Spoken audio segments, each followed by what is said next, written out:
नमस्कार दोस्तों, स्वागत है आपका आज के मुख्य समाचारों की वीडियो में। जी हां दोस्तों, यहां पर आपको देखने को मिलेगी सुबह से लेकर शाम तक की सारी के सारी बड़ी खबरें, मुख्य समाचार, ब्रेकिंग न्यूज अपडेट के रूप में। तो दोस्तों आपसे रिक्वेस्ट है इस वीडियो को ज़्यादा से ज़्यादा लाइक और शेयर करें। तो दोस्तों जानते हैं आज की पहली बड़ी खबर। हाईली सेंसिटिव जोन में 20 मिनट तक फंसे रहे प्रधानमंत्री नरेंद्र मोदी। जी हां दोस्तों, हाईवे पर जहां काफिला रुका वहां से पाक बॉर्डर महज 30 किलोमीटर दूर इसी एरिया में हो चुका है ब्लास्ट। जी दोस्तों, देश के प्रधानमंत्री नरेंद्र मोदी का काफिला बुधवार को तकरीबन 20 मिनट तक बेहद असुरक्षित एरिया में खड़ा रहा। पंजाब में फिरोजपुर जिले के अंदर मुदगी के पास नेशनल हाईवे पर जगह पीएम को रुकना पड़ा, वह हाईली सेंसिटिव जोन है। यहां से इंडो पाकिस्तान इंटरनेशनल बॉर्डर महज 30 किलोमीटर दूर है और इसी एरिया में लगातार टिफिन बम और अन्य विस्फोटक पदार्थ मिलते रहे हैं। ऐसे में प्रधानमंत्री की विजिट के मद्देनजर पंजाब पुलिस को जिस तरह के इंतजाम करने चाहिए थे, ग्राउंड पर वह नजर नहीं आए। भारत पाकिस्तान इंटरनेशनल बॉर्डर के नजदीक बसे होने की वजह से फिरोजपुर पंजाब का बेहद संवेदनशील जिला है, जहां प्रधानमंत्री की रैली का ऐलान लगभग 1.5 हफ्ता पहले हो चुका था। दूसरी तरफ लुधियाना और पठानकोट में हाल ही में हुए बम धमाकों के बाद पूरा पंजाब हाई अलर्ट पर है। आपको बता दें दोस्तों, बठिंडा एयरपोर्ट पर उतरने के बाद प्रधानमंत्री नरेंद्र मोदी को पहले हेलीकॉप्टर से फिरोजपुर पहुंचना था। चूंकि बुधवार सुबह से मौसम खराब होने के कारण हेलीकॉप्टर उड़ान नहीं भर सकता था। ऐसे में प्रधानमंत्री की सुरक्षा का जिम्मा संभालने वाले स्पेशल प्रोटेक्शन ग्रुप को बाय रोड फिरोजपुर पहुंचाने का यह रूट पंजाब पुलिस ने ही सुझाया था। पंजाब पुलिस ने इस रूट को सुरक्षित बताया, मगर इसी पर बड़ी चूक हो गई। इसके बाद दोस्तों अगली खबर। 7 महीने बाद दिल्ली में 10,000 से ज्यादा संक्रमित मिले। मुंबई में रिकॉर्ड 15,000 केस आए। 24 घंटे में 39% उछाल। जी हां दोस्तों, कोरोना मरीजों की रफ्तार एक बार फिर से बढ़ने लगी है। सबसे ज्यादा चिंता राजधानी दिल्ली और मुंबई को लेकर है, जहां हर दिन संक्रमितों का आंकड़ा एक नया रिकॉर्ड बना रहा है। मुंबई में बुधवार को एक बार फिर 15,000 से ज्यादा केस मिले हैं। ये पिछले साल 4 अप्रैल के बाद सबसे ज्यादा केस हैं। वहीं एक दिन में यह 39% का उछाल है। यहाँ 3 मरीजों की जान भी गई है। आज 1218 मरीजों को अस्पताल में भर्ती कराया गया, जिसमें 80% संक्रमित ऑक्सीजन सपोर्ट पर है। राजधानी दिल्ली में पिछले साल 12 मई यानी कि करीब 7 महीने बाद बुधवार को रिकॉर्ड 10,665 नए केस दर्ज किए गए। इस दौरान 8 लोगों की भी मौत हुई है। इस तरह एक्टिव केस की संख्या बढ़कर 23,307 हो गई है। वहीं पॉजिटिविटी रेट में 11.88% का उछाल आया है। इसके बाद दोस्तों अगली खबर। पीएम के लौटने का खेद पीड़ा, लेकिन अपनों पर गोली लाठी नहीं चलवा सकता, बोले सीएम चरणजीत सिंह चन्नी। जी हां दोस्तों, पंजाब के मुख्यमंत्री चरणजीत सिंह चन्नी ने प्रधानमंत्री नरेंद्र मोदी की सुरक्षा में चूक से इनकार किया है। उन्होंने कहा है कि मुझे खेद है कि पीएम नरेंद्र मोदी को आज फिरोजपुर जिले के दौरे के दौरान वापस लौटना पड़ा। हम अपने पीएम का सम्मान करते हैं। अगर प्रधानमंत्री की सुरक्षा में कोई चूक हुई है तो हम इसकी जांच करवाएंगे। सीएम चरणजीत सिंह चन्नी ने अपनी सफाई में आगे कहा कि हमारे देश में एक लोकतांत्रिक व्यवस्था है। मुझे भी पीएम नरेंद्र मोदी के साथ जाना था, लेकिन कोरोना पॉजिटिव के संपर्क में आने के कारण मैं नहीं गया और इसलिए मैंने वित्त मंत्री मनप्रीत बादल और डिप्टी सीएम सुखजिंदर सिंह रंधावा को प्रधानमंत्री का स्वागत करने की ड्यूटी सौंपी। पंजाब के मुख्यमंत्री ने कहा कि पीएम का मिनट टू मिनट प्रोग्राम हमारे पास था। रास्ता रोकने वाले प्रदर्शनकारी अचानक आकर सड़क पर बैठ गए। हालांकि शांतिपूर्वक प्रदर्शन कर रहे किसानों से पीएम की सुरक्षा को कोई खतरा नहीं था। हमने उनसे खराब मौसम की स्थिति और विरोध के कारण दौरा रोकने के लिए कहा था। हमें उनके अचानक मार्ग परिवर्तन की कोई सूचना नहीं थी। इसके बाद दोस्तों अगली खबर। यूपी में 10वीं तक के स्कूल तो महाराष्ट्र में 15 फरवरी तक कॉलेजों को बंद करने के आदेश। जी हां दोस्तों, देश भर में कोरोना ने रफ्तार पकड़ ली है। दिल्ली, मुंबई, पश्चिम बंगाल, केरल, बिहार, गुजरात, राजस्थान समेत दूसरे राज्यों में हालात काबू से बाहर हो रहे हैं। दिल्ली में 24 घंटे में कोरोना के 10,665 नए मामले सामने आए और मुंबई में यह संख्या 15,116 तक पहुंच गई है। बढ़ते कोविड मामलों के मद्देनजर महाराष्ट्र सरकार ने 15 फरवरी तक कॉलेज बंद करने का आदेश जारी किया है। साथ ही यूपी में भी 16 जनवरी तक 10वीं कक्षा के स्कूलों का अवकाश घोषित करने को कहा गया है। हिमाचल प्रदेश में रात 10 बजे से सुबह 5 बजे तक नाइट कर्फ्यू लागू किया जा रहा है। इसके बाद दोस्तों अगली खबर, एसबीआई, एचडीएफसी और आईसीआईसीआई बैंक के अकाउंट होल्डर्स के लिए जरूरी खबर। जी हां दोस्तों, अगर आप एसबीआई, आईसीआईसीआई बैंक या फिर एचडीएफसी बैंक का ग्राहक हैं तो ये आपके लिए जरूरी खबर है। आरबीआई ने इन तीनों बैंकों के बारे में बड़ी जानकारी दी है। इनका ग्राहकों पर भी असर पड़ेगा। भारतीय रिजर्व बैंक ने कहा है कि सार्वजनिक क्षेत्र के भारतीय स्टेट बैंक के साथ प्राइवेट सेक्टर के आईसीआईसीआई बैंक और एचडीएफसी बैंक घरेलू स्तर पर प्रणाली के हिसाब से महत्वपूर्ण बैंक बने हुए हैं। आरबीआई ने कहा है कि ये संस्थान इतने महत्वपूर्ण है कि इनकी विफलता का देश की अर्थव्यवस्था पर व्यापक असर पड़ेगा। रिजर्व बैंक ने एक बयान में कहा कि भारतीय स्टेट बैंक, आईसीआईसीआई बैंक और एचडीएफसी बैंक घरेलू स्तर पर पूरी प्रणाली के हिसाब से महत्वपूर्ण बैंक बने हुए हैं। ये 2020 की डीएसआईबी की सूची के समान संरचना के तहत हैं। इसके बाद दोस्तों अगली खबर, अपने सीएम को धन्यवाद कहना कि मैं भटिंडा हवाई अड्डे तक जिंदा लौट आया, सुरक्षा में चूक के बाद बोले प्रधानमंत्री नरेंद्र मोदी। जी हां दोस्तों, पंजाब में प्रधानमंत्री नरेंद्र मोदी के दौरे के दौरान हुई सुरक्षा में बड़ी चूक का मामला सामने आया है। घटना के बाद भटिंडा हवाई अड्डे के अधिकारियों का भी बयान सामने आया है। भटिंडा हवाई अड्डे के अधिकारियों ने एएनआई को बताया कि भटिंडा हवाई अड्डे पर लौटने पर पीएम नरेंद्र मोदी ने वहां के अधिकारियों से कहा अपने सीएम को धन्यवाद कहना कि मैं भटिंडा हवाई अड्डे तक जिंदा लौट आया। पंजाब में प्रधानमंत्री नरेंद्र मोदी बुधवार को सड़क मार्ग से जाते समय एक फ्लाईओवर पर 15 से 20 मिनट के लिए उस वक्त फंस गए जब कुछ प्रदर्शनकारियों ने रास्ते को रोक दिया। गृह मंत्रालय ने इस घटना को प्रधानमंत्री की सुरक्षा में गंभीर चूक करार दिया है। गृह मंत्रालय ने कहा कि प्रधानमंत्री नरेंद्र मोदी की पंजाब यात्रा के दौरान गंभीर सुरक्षा खामी के बाद उनके काफिले ने लौटने का फैसला किया। बयान में यह भी कहा गया है कि मंत्रालय ने पंजाब सरकार से इस चूक के लिए जवाबदेही तय करने और कड़ी कार्यवाही करने के लिए कहा है। जिस वक्त यह घटना हुई उस वक्त प्रधानमंत्री भटिंडा से हुसैनीवाला में राष्ट्रीय शहीद स्मारक की ओर जा रहे थे। इसके बाद दोस्तों अगली खबर, प्रधानमंत्री मोदी की सुरक्षा में सेंध पर बरसे अमित शाह, ट्वीट कर दी तीखी प्रतिक्रिया। जी हां दोस्तों, पीएम नरेंद्र मोदी की सुरक्षा में चूक पर केंद्रीय गृह मंत्री अमित शाह ने तीखी प्रतिक्रिया व्यक्त की है। उन्होंने कहा कि गृह मंत्रालय ने पंजाब में प्रधानमंत्री की सुरक्षा में सेंध पर विस्तृत रिपोर्ट मांगी है। सुरक्षा प्रक्रिया में इस तरह की लापरवाही पूरी तरह से अस्वीकार्य है। उन्होंने कहा कि पंजाब में हुई कांग्रेस निर्मित घटना बताती है कि ये पार्टी कैसे सोचती और काम करती है। लोगों द्वारा कांग्रेस को बार बार नकारे जाने से ये पार्टी उन्माद के रास्ते पर चली गई है। कांग्रेस के शीर्ष नेताओं ने पंजाब में जो किया उसके लिए उन्हें भारत के लोगों से माफी मांगनी चाहिए। गृह मंत्री अमित शाह ने कहा कि प्रधानमंत्री नरेंद्र मोदी की सुरक्षा में चूक के मामले में जवाबदेही तय की जाएगी।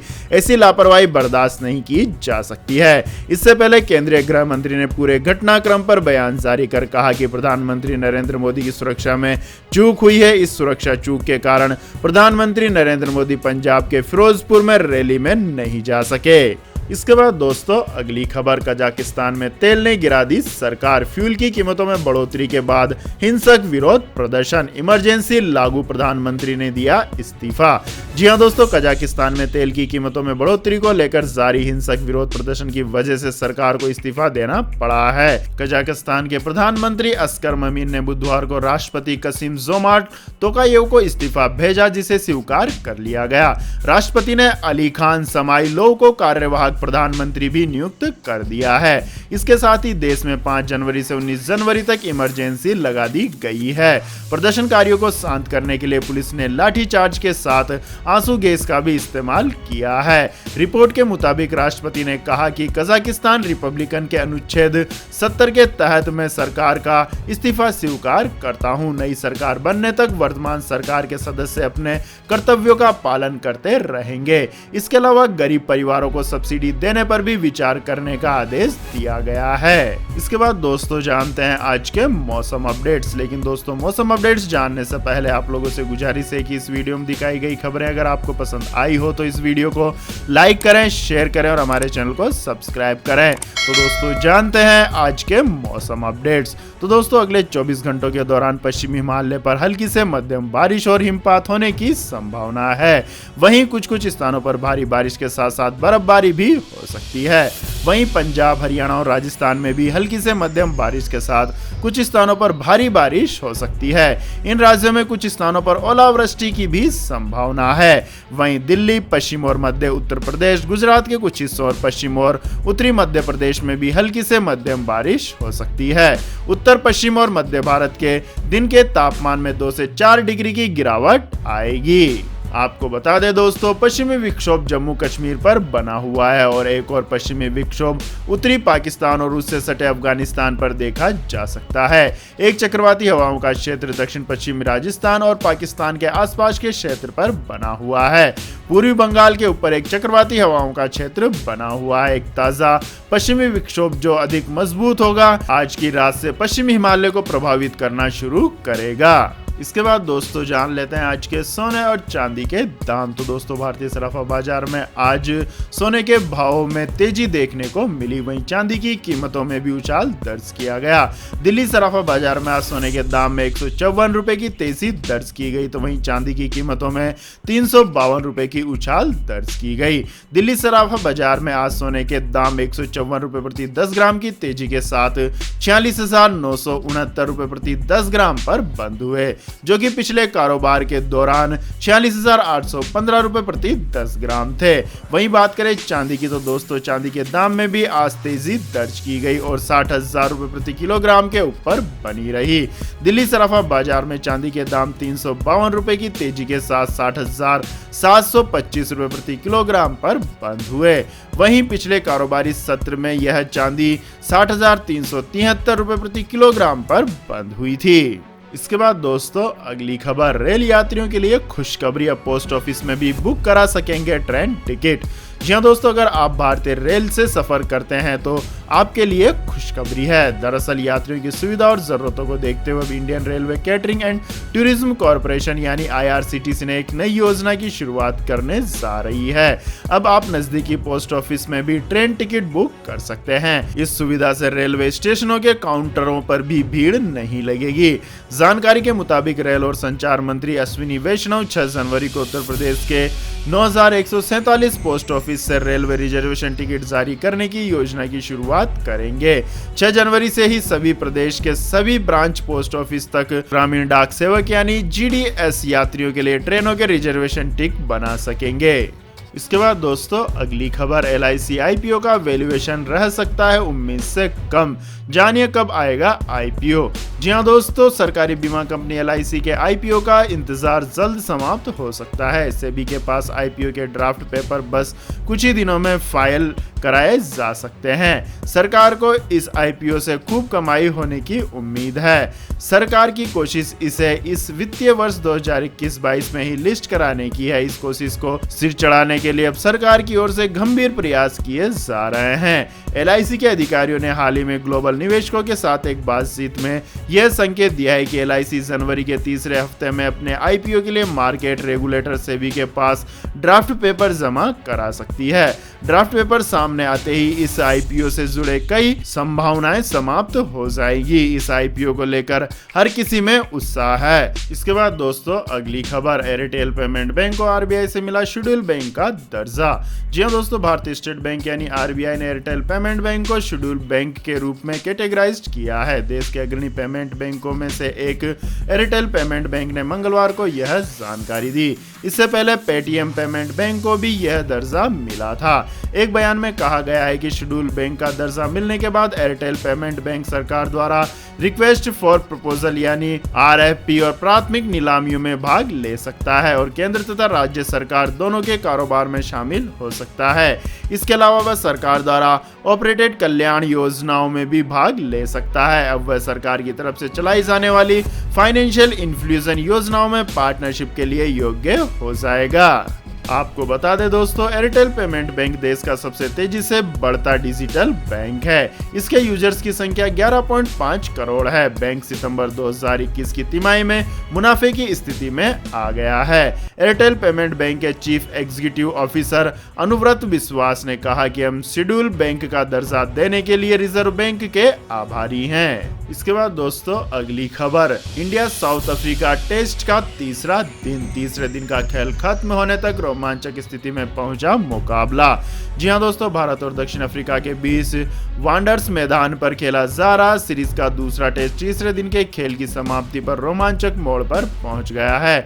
चौथे दिन जीत के लिए मेजबान टीम को जीत के लिए 122 रन बनाने हैं, जबकि टीम इंडिया को 8 विकेट चटकाने हैं। सबसे रोचक बात यह है कि जीत के 240 रन का जो लक्ष्य मेजबान टीम को मिला है, वो सीरीज में एक बार भी भारतीय गेंदबाजों के खिलाफ उतने स्कोर तक नहीं पहुंच सकी। ऐसे में चौथे दिन का खेल बेहद रोमांचक होने वाला है, जहां पलड़ा किसी के पक्ष में भी झुक सकता है। जीत के लिए चौथी पारी में मिले 240 रन के लक्ष्य का पीछा करते हुए दक्षिण अफ्रीकी टीम ने 2 विकेट खोकर 40 ओवर में 118 रन बना लिए हैं। कप्तान डील एल्गर 121 गेंदों में 46 रन बनाकर एक छोर पर थामे हुए हैं, जबकि दूसरे छोर पर रोजी वान डर डुसे 11 रन बनाकर उनका साथ दे रहे हैं। पहले विकेट के लिए डीन एल्गर और एडने मरकरम ने अच्छी शुरुआत की थी। दोनों ने पहले विकेट के लिए 47 रन की साझेदारी की है, जिसे शार्दुल ठाकुर ने 10वें ओवर की आखिरी गेंद पर मार्करम को एलपीडब्ल्यू करके तोड़ा। मार्करम ने 31 रन बनाए। इसके बाद बल्लेबाजी करने आए कीगन पीटरसन ने कप्तान एल्गर के साथ पारी को आगे बढ़ाया, लेकिन 93 के स्कोर पर अश्विन ने उन्हें एलपीडब्ल्यू कर दिया। पीटरसन ने 28 रन बनाए थे। इसके बाद दिन का खेल खत्म होने तक कोई विकेट नहीं गिरा है। इसके बाद दोस्तों अगली खबर, ताजा रैंकिंग का ऐलान। इन भारतीय खिलाड़ियों ने लगाई शानदार छलांग। जी हां दोस्तों, भारतीय सलामी बल्लेबाज केएल राहुल दक्षिण अफ्रीका के खिलाफ पहला टेस्ट में मिली 113 रन की जीत में प्लेयर ऑफ द मैच प्रदर्शन की बदौलत आईसीआईसीआई की ताजा टेस्ट रैंकिंग में 18 पायदेन के फायदे से बल्लेबाजों की सूची में 31वें स्थान पर पहुंच गए हैं। सेंचुरियन में इस जीत से भारत ने 3 मैचों की श्रृंखला में 1-0 से बढ़त बना ली है, जो विश्व टेस्ट चैंपियनशिप का हिस्सा है। केएल राहुल की इस प्रारूप में सर्वश्रेष्ठ रैंक 8वां स्थान है, जो उन्होंने नवंबर 2017 में हासिल की थी। उन्होंने पहली पारी में 123 रन बनाए और मयंक अग्रवाल के साथ पहले विकेट के लिए 117 रन की महत्वपूर्ण साझेदारी निभाई, जिससे भारतीय टीम इस स्थल पर टेस्ट मैच जीतने वाली पहली एशियाई टीम बन गई है और उसने WTC अंक तालिका में महत्वपूर्ण अंक भी हासिल किए हैं। इसके बाद दोस्तों अगली खबर, साल 2021 में क्रिप्टो करेंसी में हुआ $9.3 बिलियन का निवेश, इनफ्लो में 36% की वृद्धि। जी हां दोस्तों, पिछले साल क्रिप्टो करेंसी लगातार चर्चा में रही। पूरे विश्व में इसकी स्वीकार्यता बहुत तेजी से बढ़ी है।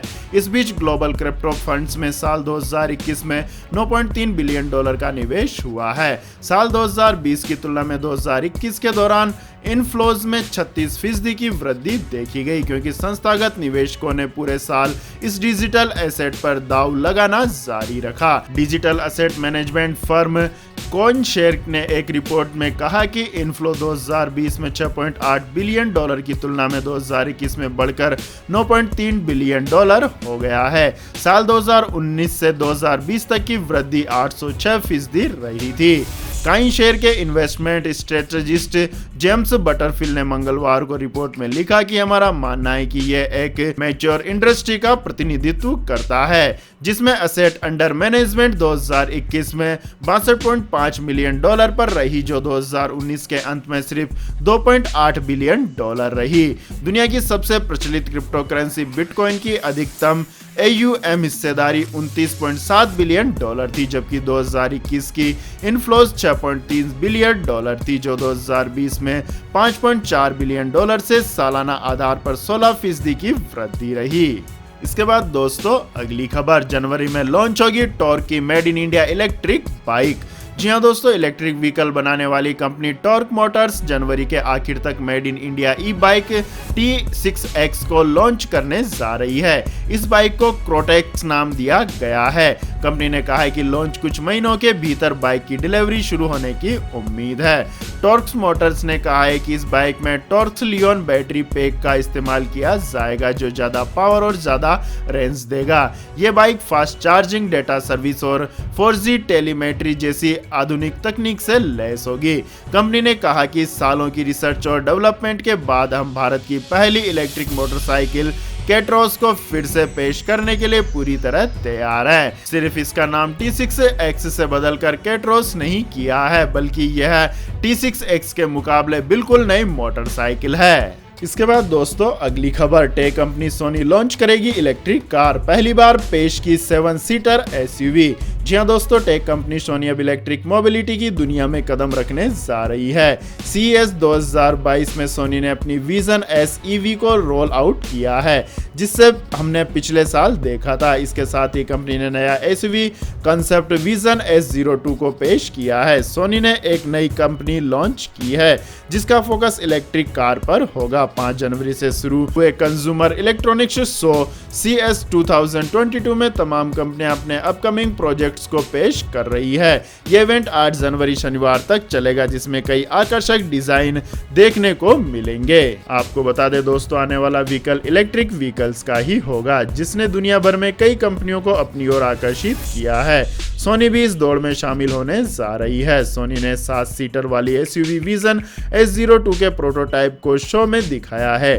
कहा जा रहा है कि सेस 2020 जो कार दिखाई थी वही नाम इसे भी दिया गया है। इसे रिस्पांस मिलने के बाद कंपनी और भी कार मॉडल और ट्रक तक मार्केट में लाने का प्लान कर रही है। तो यह थी दोस्तों आज की सभी महत्वपूर्ण बड़ी खबरें। और दोस्तों बारी आती है आज के माइंड क्विज क्वेश्चन की, जिसका जवाब देकर आप बन सकते हैं एक शानदार उपहार के विजेता। तो दोस्तों आज का सवाल है, भारत के प्रथम गैर कांग्रेसी प्रधानमंत्री कौन थे? जी हाँ दोस्तों, अगर आपको इस सवाल का जवाब आता है तो तुरंत कमेंट सेक्शन में लिख दीजिए। इस वीडियो को लाइक कीजिए, शेयर कीजिए और हमारे चैनल को सब्सक्राइब करके बेल आइकन का बटन भी दबा लें। धन्यवाद। जय हिंद, जय भारत, वंदे मातरम।